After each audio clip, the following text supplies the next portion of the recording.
Okay, so this is the little part kit I got for the miller here. What I keep in it here is I got some different contact tips and stuff for the MIG gun. I've got three contact tips, extra contact tips for the spool gun. I actually got another spool gun in a case somewhere, and these are the nozzles for it. You can see they're a little bit different. Then I've got a nozzle for the actual MIG welder itself. I used nozzle in here. It ain't really broken. It's reusable, really. But the difference in the two contact or the shields for the spool guns. This is the shield for the spool gun in the case. This is the shield for the spool gun we're using. You know, they're a little different. This is a wrench. Kansas spool gun that you use to take the contact tips out. I'll show you how to do that and stuff. Actually, all I've got. No, I've got some new plastics in here. Feed tubes for the. I believe it's for the MIG gun. I don't think they go with the spool gun. It's been a while. But anyway, I'm gonna show you how to build a spool gun here. I got an O-ring kit for the spool gun. So let me show you how this works here. I'll bring y'all in just a bit closer so y'all can see this. Okay. So this is a spool gun right here. Pretty much what this is, if you had to roll a wire in your welder, but this here uses its own roll of aluminum wire, you know, and you just click the trigger and it feeds it. Instead of using that drive motor, it uses a drive motor inside here. Not exactly sure. But anyway, the way to build this gun, the first thing you gotta do is you gotta take the contact or the nozzle off. You know, such as that. Next thing, it has this piece comes off, and there's a nut back here that you loosen up. Let me bring it just a bit closer, I guess. Just so y'all can see this a little bit better.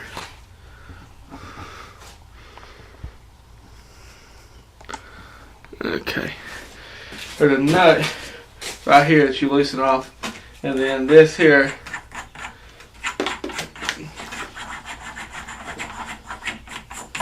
screws right off.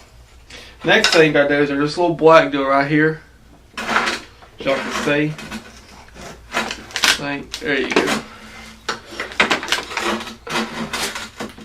What happens is you take this wrench, goes on over it, find the groove,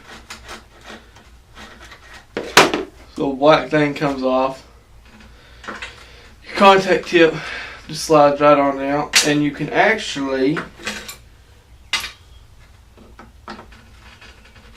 well, I'm not going to do it because I don't want to mess anything up anyway.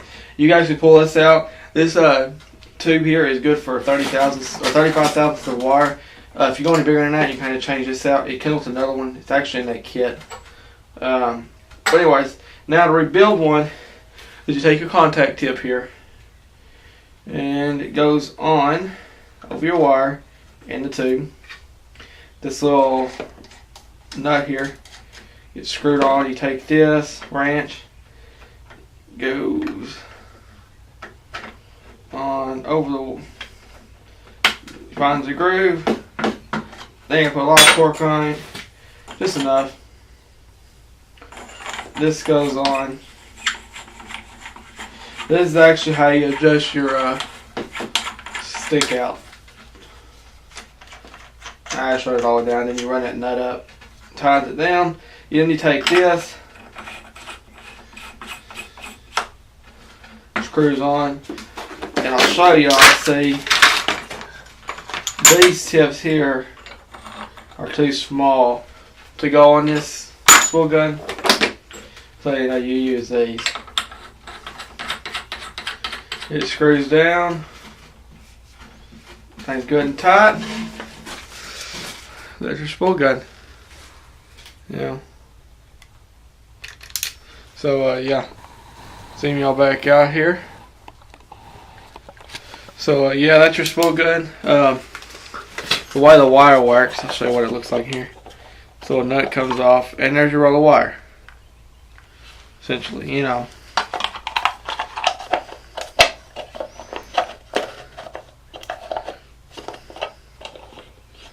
It ain't rocket science. It ain't rocket science. You've got 4 wires going here. You've got these 2 that goes to your control module. This here is your power wire, you know, whatever you want to call it. And the one that's kind of like a braided texture is actually a gas line. It's got a separate gas line. It's got solenoid built in here. I'll show you that. Okay. Oh, let's zoom out here. Turn the camera a little bit. This is its own gas line here. It'll just screw into a regulator,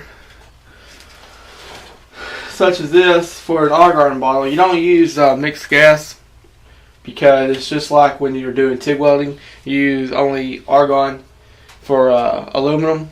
So really, if you use any mixed gas at all, you want to use helium and argon, 25% helium and 75% argon, or you can do 80-20 mix, you know, whatever. 80-20, it's a little more rare to get, especially in the helium argon mix. You mainly find it, if you even find it, you'll find it in CO2 and argon, but you don't want to run that. So let me get my other regulator, because this here's got a braided fit. This here's got a screw in. Get my other regulator on this bottle here, and we'll put this in there and we'll do a video with it. So stay tuned. Okay, so I'm gonna weld right here. First thing is first, and the first thing we gotta do is clean the metal here. Since it ain't structural, you know, so use whatever.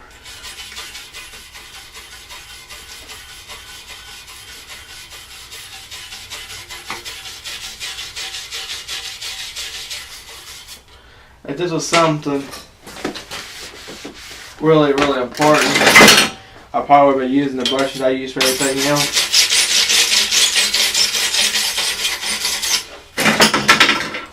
But since it's not,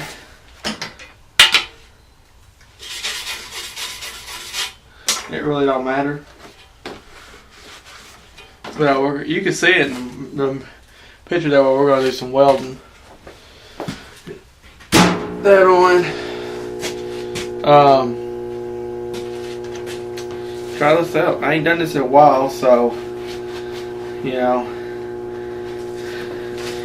don't get mad or anything at me. It don't turn out that well.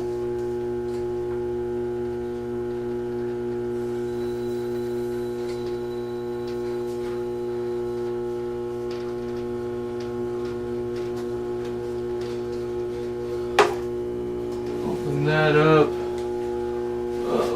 Now this one will probably look as pretty. It probably won't work very well for the main fact that you're not supposed to run mixed gas on aluminum. The problem with that is I could not find the original piece of the regulator, because my argon regulator that I have for my argon tank is has a braided barb on it because of the hoses that go to my welder, and the spool gun here has the standard screw-in style that you find on just about any normal American-made welder.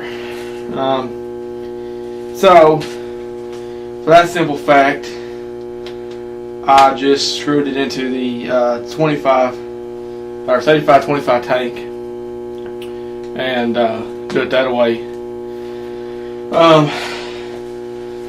If I could get my regulator off, I would actually put that regulator on the argon tank, but for some reason I cannot get it off, over tightened or something last time I used it, or last time I switched bottles out on it.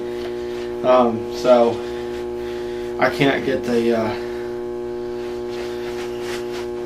regulator off. So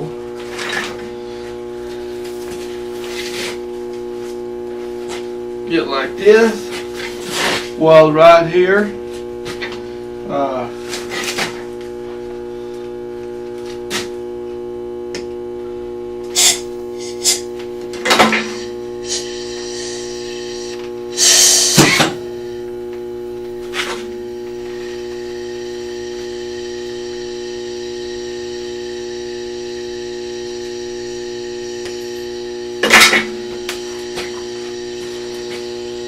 Here we go.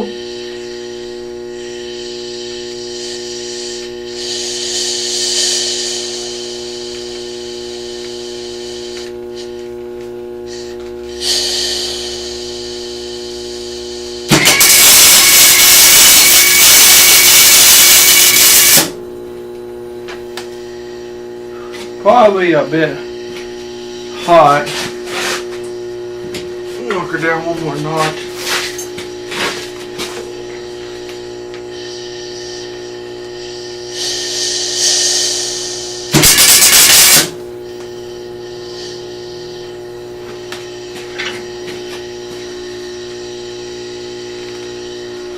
Hot enough to burn the wire in.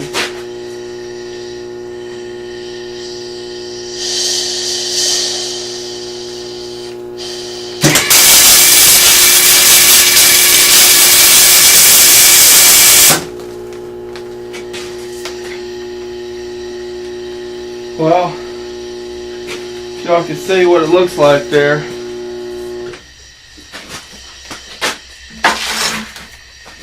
Turn my argon, we'll call it off here. Because the valve on this gun, I guess, is leaking now. As I say, you know, I've never done this, and mainly because it looks like crap because it's got CO2 mixed in it. If I'd run off pure argon, it'd look a little normal, I guess. So, you know. But anyway, you know, that's the gist of how it works there. Zoom this back out. Whoop. Get out here.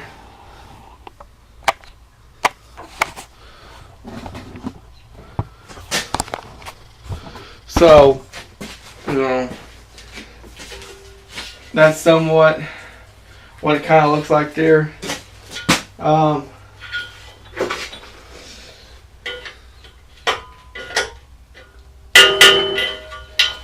Next, you just take a little brush here.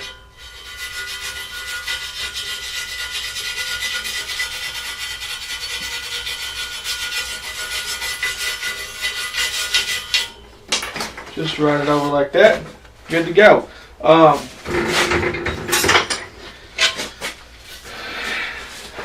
little hotter down here. You can see there where she welded on the inside. We like on the outside. Little hot. It was hot. I should have turned my wire feed down. It's pumping out too much wire for the low heat, and it couldn't melt the wire in fast enough. So if I turn my heat down, or my heat and my wire feed down a little bit, it'll probably turn out a little better. And if I'd have been using pure argon, you know, it'd look a little neater as well. But anyways, you know, y'all see how it works. You know, I'll probably do a little bit better detailed video a little later. I'm gonna get my other spool gun out. This one here, this spool gun here is older than that welder there by about 6 years. It's quite old. So, you know, it's not the best spool gun to be using. So I'll dig my other one out. My other one's just 2 or 3 years old. I'll get my other spool gun out, give it a try. But if y'all are wondering, the welder I'm using is a Welder 200. It's one of the older welders, about 13 years old, I'd say. And the spool gun I'm using is a Welder Spolmatic 30 amp. The other one I got is 60 amp. It's newer. And the card I'm using, because of this has to have a card to read it, is a Miller. Let's see, the model WC-24. They got two different ones I found on the website. They got this one, which is a 24 volt one, and then they got the 115 volt one, which is like it's probably about the size of that little Harbor Freight inverter stick water I got. You know, it's a little bitty one, but it stands up on its own and uses its own plug-in. This one here, it just plugs into the welder, you know, and you're on your way. The neat thing about this one is when you're running this spool gun, other than your gases being different, say you're welding something aluminum and someone comes in and say, hey, you know, I need you to tack this together real quick, you know. Instead of you had to go through and like on a bunch of the MIG welders today, you know, you got to unplug your gun, stick your new MIG welder in there, run the wire to it, and all that stuff. You don't do that, because with this one here, the MIG gun never gets unhooked, so you're not wasting, you know, that 12 foot of wire, you know, that you got to cut out of your MIG gun, because this is always plugged up and that's always plugged up, because this uses its card. If you buy the MIG welder with the card built into it, you're gonna have the problem where you're unplugging the guns all the time. If you get one of the older welders that has used a separate card, you're not unplugging this all the time. This welder here, they did make another version of this, of the Miller Mac 200P, had pulse on it. And I think it had its own card built in. But, you know, this one here, I didn't get that option to get pulse when I bought this one. Because I bought this one used. But, anyway, so, you know, that's the video of the spool gun. Thank you for watching. Today, it's currently Monday, and I should have the new longevity in by Thursday at the latest. Maybe Wednesday. The first one I got said Thursday, and then on Tuesday it showed it was going to be there on Wednesday. So, you never know. If it comes in Wednesday, there'll be a video up of it by Wednesday night. If it comes in Thursday, there'll be a video up by Thursday night. There'll be a video up that afternoon of the welder, because I'm going to do a unboxing of it. The first one, the unboxing didn't go too well. So, I will get an unboxing done of the new welder, the new longevity welder, and I'll do some welding with it to make sure it works and all that stuff. So thank you for watching, and good night everyone. See you next time.